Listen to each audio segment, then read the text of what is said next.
नीति बनाने में जुटे हुए हैं। नए आरक्षण के बाद से कई सीटों का गणित भी बदल गया है। बदले समीकरण के बाद अब हर दल नई चुनावी गणित को बैठाने में लगा है।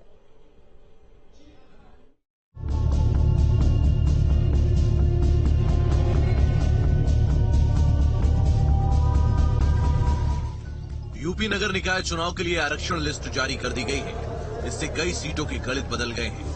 नगर निगम, नगर पालिका, नगर पंचायत की कुल 760 सीटों पर इसका असर पड़ना तय है।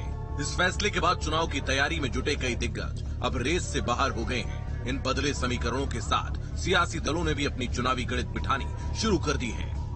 भारतीय जनता पार्टी निकाय चुनाव, लोकसभा चुनाव या विधानसभा चुनाव अथवा अन्य कोई चुनाव जो भी होता है उसके लिए पहले से ही तैयार रहती है। लोगों को भाजपा पर भरोसा है, न सपा पर भरोसा है, न बसपा पर भरोसा है, न कांग्रेस पे भरोसा है। इसलिए लोग कमल खिलाएंगे और नगर निकाय के चुनाव में भारतीय जनता पार्टी ऐतिहासिक सफलता अर्जित करेगी। इस बार का निकाय चुनाव काफी दिलचस्प होता दिख रहा है, क्योंकि इस चुनाव में बीएसपी भी पूरे दमखम के साथ मैदान में उतरने को तैयार है। बीएसपी गांव चलो अभियान के तहत बूथ और सेक्टर स्तर पर बैठक कर रही है। बहुजन समाज पार्टी के राष्ट्रीय अध्यक्ष मान्या बहन जी के द्वारा पूरे उत्तर प्रदेश में सेक्टर बूथ कमेटी का गठन करने का ये सेक्टर वाइज बैठकें हो रही है। बहुजन समाज पार्टी गांव चलो अभियान के तहत बूथ स्तर पर, सेक्टर स्तर पर बैठकें कर रही है और बहुजन समाज पार्टी की बहुत जबरदस्त तैयारी है। निश्चित है कि आने वाला चुनाव जो उत्तर प्रदेश में नगर पंचायत, नगर पालिका, वार्ड मेयर, पार्षद होगा, इसमें बहुजन समाज पार्टी बहुत बड़े दल। निकाय चुनाव के रण में समाजवादी पार्टी भी खुद को विजेता मानकर चल रही है। वो जानती है कि पिछड़े अगर जान गए कि हम कितनी बड़ी संख्या में हैं, तो उनकी दुकान बंद हो जाएगी, उनकी सरकार चली जाएगी, वो चुनाव नहीं जीतेंगे। इनकी सोच पिछड़ा दलित विरोधी है, इसलिए जाति जनगणना से भाग रहे हैं। अगर भाजपा में हिम्मत है तो पूरे देश में जाति जनगणना कराएं। 24 में होने वाले लोकसभा चुनाव से पहले निकाय चुनाव में जीत दर्ज करने के लिए हर दल ने पूरी ताकत झोंक दी है। निकाय चुनाव का नोटिफिकेशन जारी होने के बाद अब 2 अप्रैल को बीएसपी अध्यक्ष मायावती पार्टी नेताओं के साथ बैठक करने वाली हैं। तो वहीं बीजेपी और समाजवादी पार्टी भी लगातार मंथन में जुटे हैं। Team news state.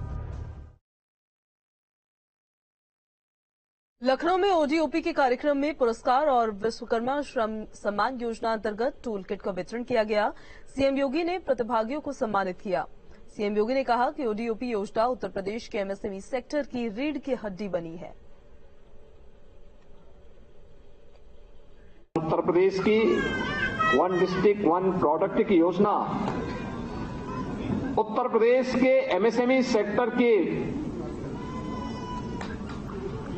तो बैकबोन बनी ही है, बल्कि मुझे बोलने में कोई संकोच नहीं है कि उत्तर प्रदेश की 1 डिस्ट्रिक्ट 1 प्रोडक्ट की योजना आज पूरे देश के अंदर आत्मनिर्भर भारत की बैकबोन भी बनी है। अयोध्या पहुंचे डिप्टी सीएम केशव प्रसाद मौर्य ने अखिलेश यादव पर जमकर निशाना साधा। कहा अखिलेश यादव मुस्लिम यादव को बीजेपी का डर दिखाकर विवश करते हैं। वहीं उमेश पाल हत्याकांड को लेकर उन्होंने कहा कि उमेश पाल के हत्यारों को सजा सख्त से सख्त मिलेगी।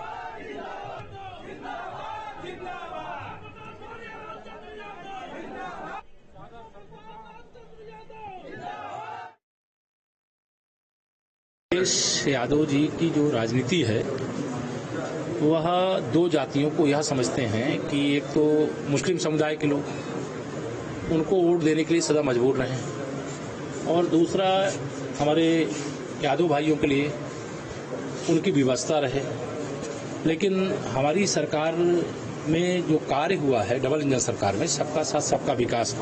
आप देखना 2024 के चुनाव में जहां साइकिल 2022 में कुछ जगह चल गई थी, वहां भी साइकिल पंचर नजर आएगी और 80 की 80 लोकसभा सीटों में कमल खिलेगा।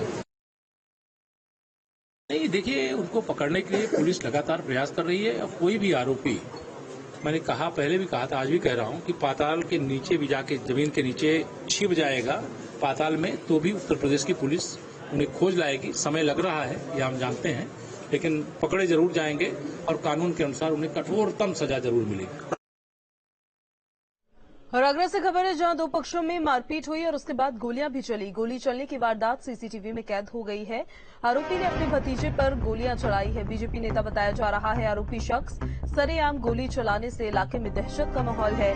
आगरा के रामबाग चौकी का मामला बताया जा रहा है। गोली चलाने का ये सीसीटीवी फुटेज आपको दिखा रहे हैं हम। उसी दौरान की ये तस्वीरें हैं जब इस शख्स ने देखे किस तरह से सरेराह गोलियां चलाई। आगरा में ये दो पक्षों में मारपीट हुई थी, जिसके बाद गोलियां चलाई गई है।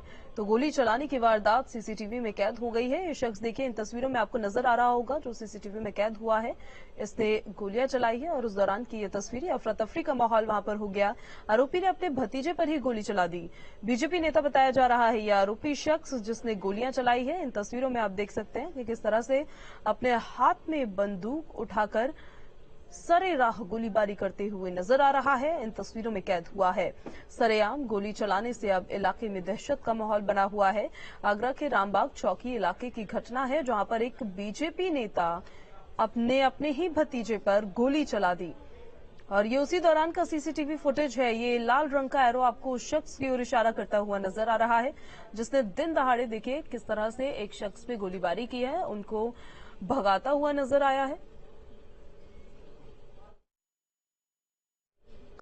इटावा में एक शख्स ने फांसी के फंदे से झूलकर खुदकुशी कर ली। मृतक ने अपने पीछे एक सुसाइड नोट भी छोड़ा है जिसमें उसने 3 लोगों पर गंभीर आरोप लगाए।